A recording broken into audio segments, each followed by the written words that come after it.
Hello viewers and welcome back to our YouTube channel where we constantly update you for your dream job. We're back here once again with the latest job notification from Cognizant for its much awaited placement drive for the batches of 2022. As you all know, Cognizant has already started its recruitment drive for GenC and GenC Elevate. So this could be a great opportunity for you to work with Cognizant. Earlier, Cognizant had released a drive notification for GenC Next. We have come up with a detailed video to help you understand and break it down for you, so kindly make sure to check that video out through the link mentioned in the description box below. In today's video, we will be discussing everything about the recruitment process for Cognizant GenC and GenC Elevate. But before we start, make sure to hit the bell icon for all notifications for our latest videos. Also, let me tell you that CantileverLabs is now offering a free course for all of you enthusiastic aspirants with which you can crack top companies' hiring exams like TCS Ninja, TCS NQT, Wipro, Infosys, Capgemini, Cognizant and many more. And this free course will help you prepare for Aptitude, coding, mock interviews and test series for absolutely free. So kindly make sure to access this through the link mentioned in the description box below and register for free. Alright, so I am Janika from CantileverLabs and let's get started with today's video.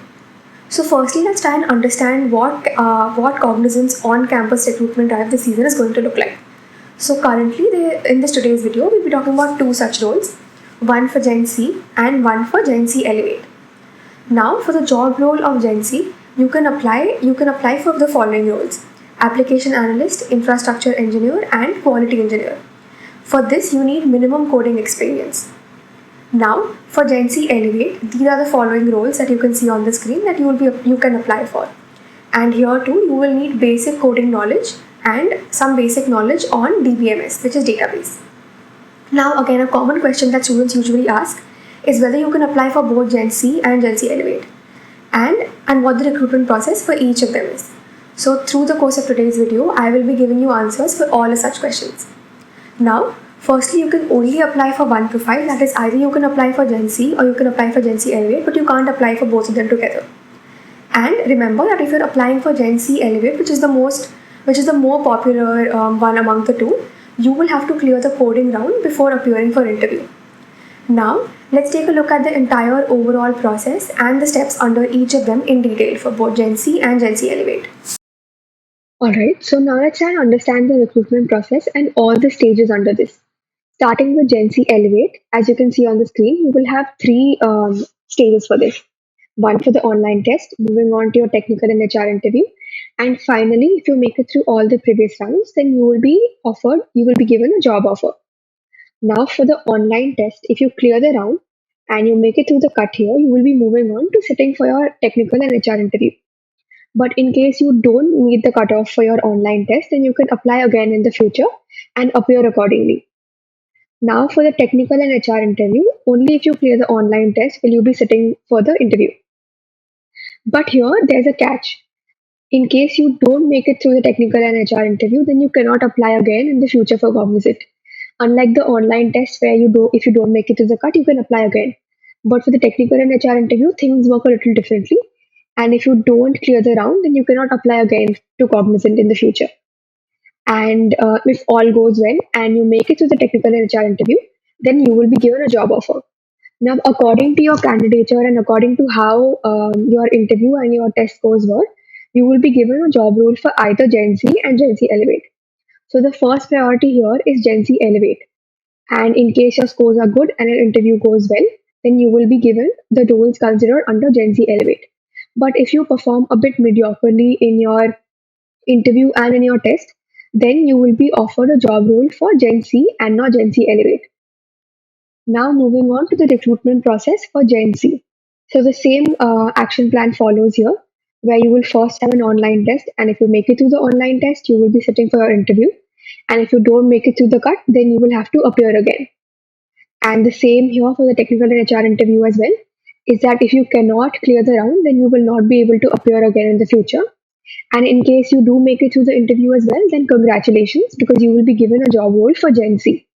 So things are a little different here, and only if you make it through the technical and HR interview and your scores are good as well, then you will be offered a job role for only GenC and not GenC Elevate. So I hope you've understood the difference between the recruitment process for both GenC and GenC Elevate. Alright guys, now this was all about the selection process and the stages under both of these two. Now we've got some additional information about the skill-based assessment test for both GenC and GenC Elevate. Let's start with GenC Elevate first, under which you will have 2 sections and 100 minutes in total. The first section is conceptual and code analysis, and the second section is coding. For the first section, you will have 15 MCQs to solve within a time duration of 30 minutes. And under this, you need to prepare for programming construct, DSA and algorithms, under which the following topics will come. And the next is database and SQL, under which again these topics will come as displayed on the screen. Moving on to the next section, which is coding section, you will have 4 programming questions, which will be from easy to medium level of difficulty, and the time duration is 70 minutes. So guys, as I mentioned earlier, the total time duration is 100 minutes, 30 for the first section and 70 for the next section. Also remember that there is no negative marking, but there is sectional cutoff. So to clear to the next round, you have to make it to the first round. And also you can navigate between all the sections, so that's an advantage for you. Alright, so now this was everything for GenC Elevate's written test. Now let's take a look at GenC. In this you will have 6 sections in total and 60 to 90 minutes to solve it. As you can see on the screen here, these are the following 6 sections, and the topics under each of these sections are: for analytical ability, you need to prepare for Venn diagrams, data sufficiency, directional sense, and blood relations. For abstract reasoning, you have to prepare for visual reasoning, cubes and dice, paper foldings and cuts, and mirror images. For critical reasoning, as displayed on the screen, you have to prepare for coding, decoding, input-output, data arrangements, and syllogisms. For numerical ability, the topics are displayed on the screen, so kindly pause the video here and take a note of all of these topics. Similarly, for verbal ability, these are the topics, so now again take a note of all of these. Some important tips for GenC is that there is no negative marking, but remember that there is section cutoff. So to clear each section, so to move on to the next section, you have to make sure that you clear the first one. And finally, you can navigate between all the sections. So again, use this to your advantage and solve all the questions that you already know of. Since there is no negative marking, you can take chances here as well. Now finally, after clearing the aptitude test for both of these exams, either for GenC or GenC Elevate, you will have to appear for a technical and HR interview. Now, we will soon be coming up with the interview preparation strategy for both of these exams. So until then, make sure that you prepare for all of the quantitative and all of the verbal part for the written exam. So that's all for today's video. We will be coming up with more such content soon to help you prepare for the upcoming trial. We hope that you liked this video, and if you did so, don't forget to like, share and subscribe to our YouTube channel. Kindly let us know through the comment section below as to what topics you want us to make our next videos on, and we will be happy to do so. We will be coming up with more such content soon, as I mentioned earlier, but until then, start preparing, because CantileverLabs is passionate about building a platform for you to get into your dream jobs. Also, do not forget to check out our Instagram and Discord channel. We keep updating them with interesting material related to Cognizant and other placement drives. So that's all for today's video, and thank you for watching.